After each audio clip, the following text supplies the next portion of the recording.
Hello, this is Mrs. Scarple, and in this video I'm going to walk you through how we can solve exponential equations using logarithms. If we look at this first equation here, and these problems are coming from our lesson in class, that's why the numbering starts at 8.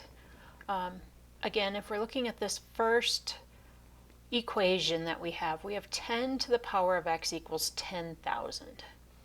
Well, we've talked before, when we have powers of 10, it's going to be 1 with a number of zeros behind it.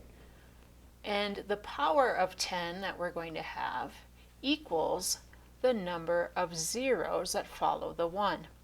So in this case, I know that 10 to the fourth is going to equal 10,000.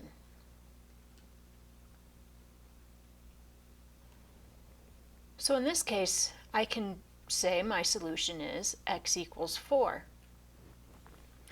But when we get to a problem like number 9, 125 is not a power of 10, and I could use the calculator and try to approximate it, but we do have a way of solving these, especially since our calculator's log button is defaulted to base 10.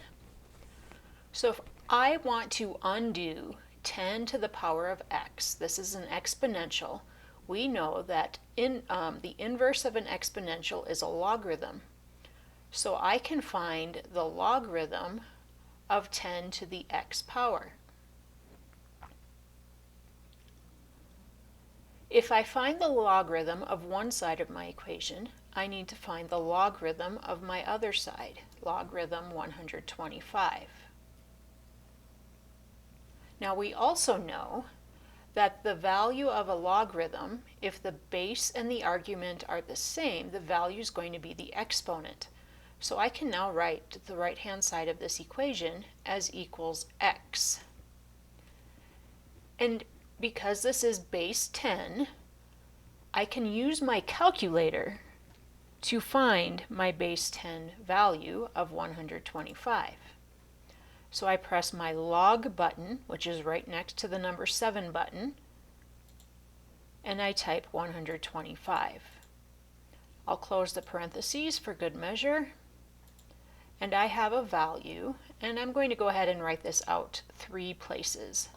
I have a value of 2 point, disappeared quicker than I wanted it to, just a second, let me get it back, 2.097. 2.097 is going to be our value.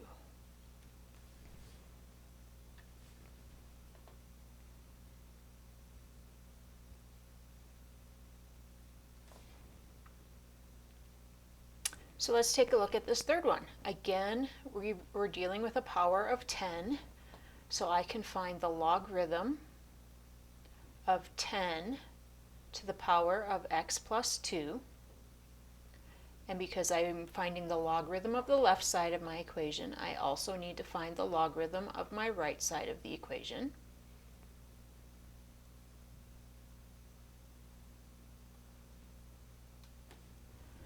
Base is 10, argument is 10, so the left side of our equation becomes x plus 2.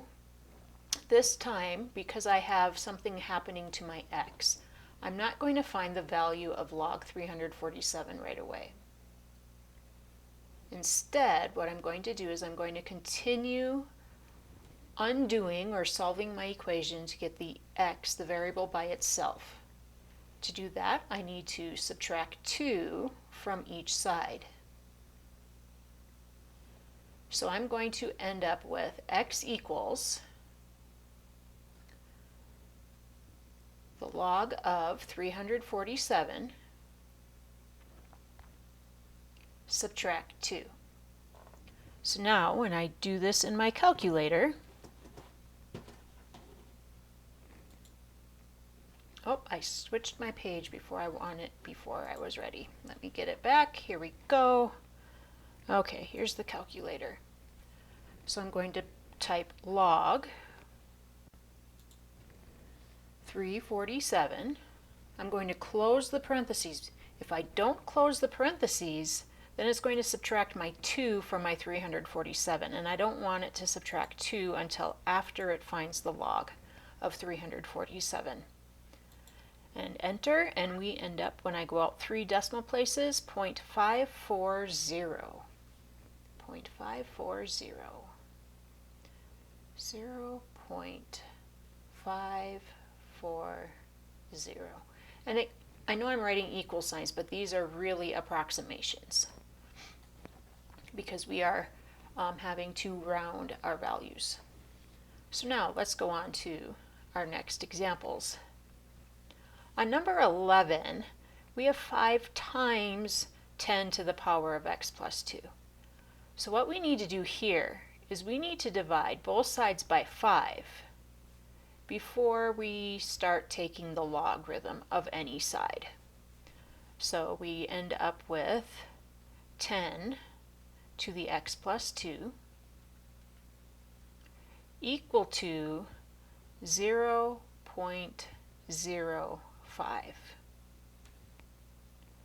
Now we can take the log of both sides.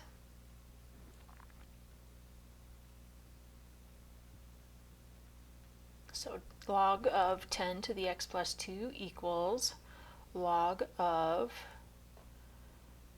0.05. And we have x plus 2 equals the log of 0.05. And then we have to subtract the 2 from both sides before we enter in the calculator. And the reason I'm waiting until the very end to enter into the calculator is so that I end up with the most precise answer possible.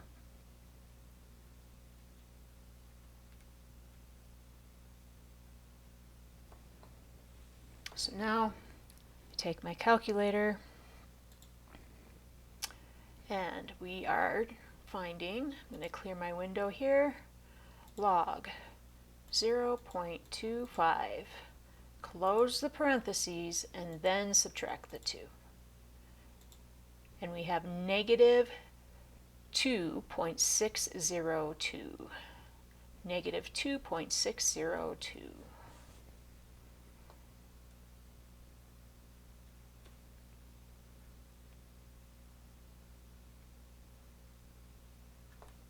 is equal to x. Let's take a look at number 12 here.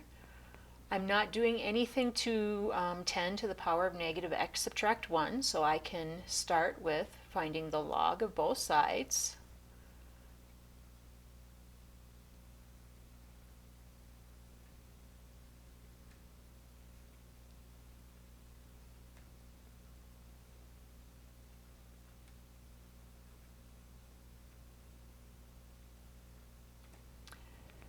When I take the log of 10 to the power of negative x minus 1, I'm left with negative x minus 1 will be equal to, oops, I want the log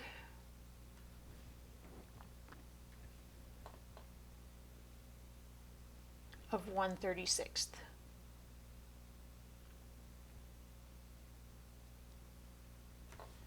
Then I need to add 1 to each side. And then we're going to have negative x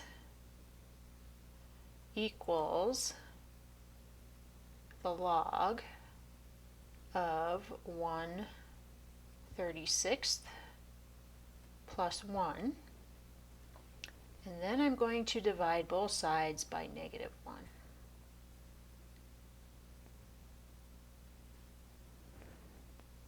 When I divide that right-hand side by negative 1, I'm going to end up with a negative log of 1/36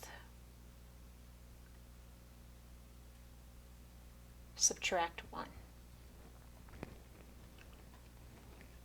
So let's take our calculator again.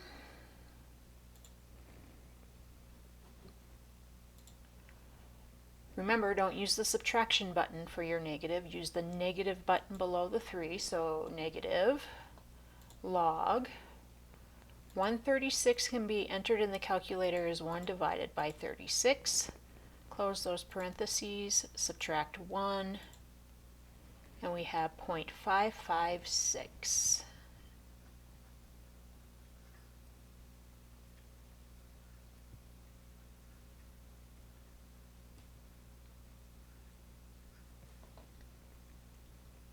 And then on 13, what I would have you do first is divide both sides by -1.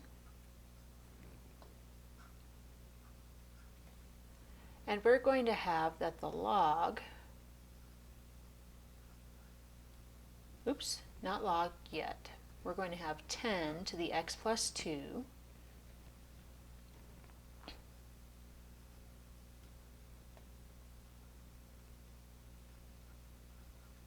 equals -16. Now we can take the log, but I'm not sure. Can we have a log value or find the log of a negative base, or a negative argument, excuse me? I think we have defined it as it needs to be positive. But I'm just going to go through with this here, and we'll see what the calculator will show us if we forget that.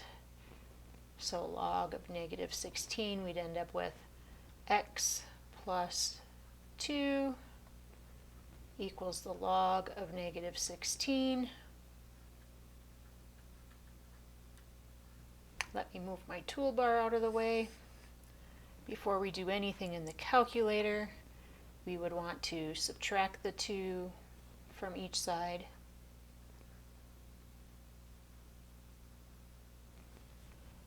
So we would be taking x, setting it equal to the log of -16, subtract 2, and when I pull up the calculator and we try log of -16, subtract 2, we get an error that it's a non-real answer. So we're going to say no real solution.